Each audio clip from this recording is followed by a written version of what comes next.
വാഴ ഇഷ്ടപ്പെടാത്ത ലോകത്തിൽ ആൾക്കാരില്ല.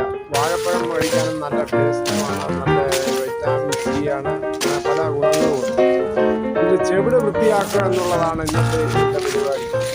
അത് ചെവിടെല്ലാം അതുപോലെ വൃത്തിയാക്കിയില്ലെങ്കിൽ പാമ്പ് അങ്ങനെ ഇഴജന്തുക്കളെല്ലാം ഇതിനകത്ത് കയറിയിരിക്കും.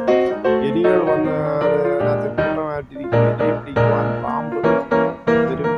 അങ്ങനെ ഇഴജന്തുക്കൾ ഇതിനകത്ത് കയറിയിരിക്കുമ്പോൾ നമ്മൾ അറിയാതെ ചെന്ന് ചവിട്ടി അടുത്ത് നിൽക്കുകയോ പാമ്പ് കൊത്താൻ സാധ്യതയുണ്ട്.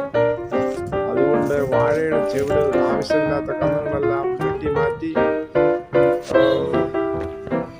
വൃത്തിയാക്കി സൂക്ഷിക്കുക. ഈ വീഡിയോ കണ്ടതിൽ വളരെയധികം നന്ദി. ഈ ചാനൽ എല്ലാവരും സബ്സ്ക്രൈബ് ചെയ്യണം.